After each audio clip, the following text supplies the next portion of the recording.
ما شاء الله جزاك الله خيرا شيخ أبو طلحة إلهي ميزانك حسناتك كوسارة سيدا وناكسن أنه جوابت سؤاشس شيخنا فاضل سؤاشا كحيكتو وحكيت إمت سائل سيغنا وحقوق السلام يا سلام كدب سائل كان وحولي الشيخ دب بدن بايغا يستحق ريركيغا hadda saacadan la joogo gurigayga waa ka maqanahay taas oo guriga laga buriyay wuxuu leeyahay marka saailka sheekhuna faadil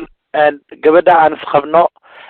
arrintan mar badan bay soo baxday oo yacni inay guriga laga buriyo reerkii ay ka dhalatayna arrintan way ka warqabaan oo yacni marar badan baan isku dayay inaan arrinta usoo bandhigo khaasatan hooyadeed iyo aabaheed marka wuxuu leeyahay waxay arrinta ka qabteen ma laha gabadhoodana wax tala ama nasiixa uma soo jeedinin marka wuxuu leeyahay saailkan sheekh hadda arrin waxa taagan gabadhii waxay leedahay warqadayda isii oo ifur cidadeydii baaba tirsan lahaa anigana waxaan ku yiri aabaha inoogu yar marka kadib ayaan warqadaada ku siinaya iyadana waxay taagan tahay aabahii yani dhaxdeena kuma jira aniga adig baa isqabna warqadeeda si marka saailka wuxuu leeyahay sheekh gurigaygana waa ka maqanahay ciyaalkaygana waa ka maqanahay arrintanna waa arrin dhib iyo murugo weyn igu hayso hataa aan dharkaygii iyo alaabtaydii waa soo qaadan lahaya cabsi daraadeeda hadda guriga timido biliis iyo wax kale ayaan kugu yeera marka wuxuu leeyahay saailkan sheekhuna faadil bal ii ducey maxaa talana iisoo jeedin lahayd walaalahana hay duceeyaan buu leeyahay falyatafadal mashkuuran wamaajuura sheekhuna الحمد لله والصلاة والسلام على رسول الله صلى الله عليه وسلم إلهي قيسسك الصومالية مسلمين إلهي خلافك كل احتراء لحظة ضح كسارة تبارك وتعالى انت وعذر آذي أدوسي بدنية هبين كقدم بي وحد مغلسة عجائب يا غرائب أما ولالك انتلب عن سينيو وحنده لها قبضه يديد iyo aabaheed waa hooyada iyo aabaha intaa haddii aad aaminsan tahay gabadhba oomada dirteen intaa haddaad ku kalsoon tahay gabadha waalidka la xidhiidhba maada dhahdeen waxaan anigu isleeyahay oon ogahay oon aan ku qanacsanahay gabadhani markii aad iscaashaqdeen oo isjeclaateen oo aad shukaansateen oo isxoodxoodateen ogolaansho wax la yidhaahdana labada dhinacba uu ka yimid inay gabadhu inaad tiri inaad aabaheed la hadashay kana doonatay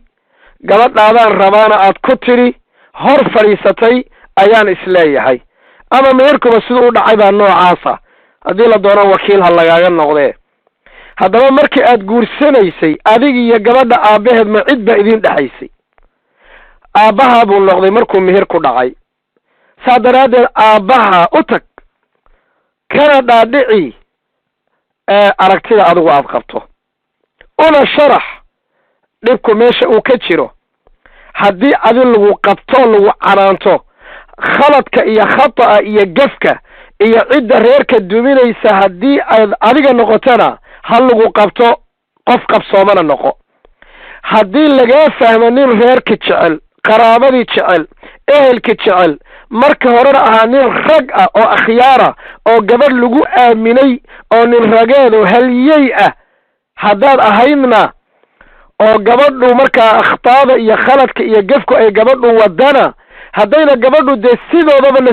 sidiinaba nasiib idinka dhammaanin gabadhi baa la canaaninayaa gabadhi baa marka laguu canaaninayaa oo laguu soo celinayaa hadday tahay duca qabto iyo khayr qabto waalid aabbi iyo hooye ka dambaynaysa laakiin adigu ma iga hubtaa inaad ahayd nin rageed gabadhani marka horeba qanciyey oo waalidkeed qanciyey mise marka horeba khaatir yani khatiya lagaa taagnaa oo marka da waxa loo aamusanya waxaa laleeyahay khalaas kiiba maanta hadday xaalkiisa halkaa marayso gabadha ha noo daayo ee shib ka dhaha arbaad adigu noocaa tahay haddaad noocaa tahay waa baab gooni iyo mas'ale kooni oo adigi baa lagugu kalsoonaan laayahayo gabadhii maanta laguma hadlayn karo sheekhow intii horeba yani dhib badan lagaa soo maray saas hadda lagaaga aaminsan yahay baa suurtagal ah arrinkaas aan sheegay een anigu aan isu garnaqay een anigu garta aan isla garamay adigaan kuu garamayaaye u tag hooyadeeda iyo aabaheedo haddaad marka hore nin saas ahaydna waa lagu hiilin haddii nin maxaa la yidhaahdaa kolka horeba reerka dayacay aad ahaydna sababka lagaaga aamusan yahay waad garane haddii aad noocaa tahay reerna aadan dhaqan karin waxbaba guri baan ka baqayaaye hadhiine gabadha islaameed iska sii daayo adigana gabdho fara badan oo laga yaabo kuwa kaaga wanaagsan inay ayada ka wanaagsan inay buuxaan ayaa adduunka maraya gabdhaha mid aad si aydan iskugu aakhira seegin waa aniga taladayda weeye intaa wixii ka soo hara culamo allahay mas'aladan oo kale ama masaa'ilka noocan oo kale ah waxay u baahan tahay qoys iyo gar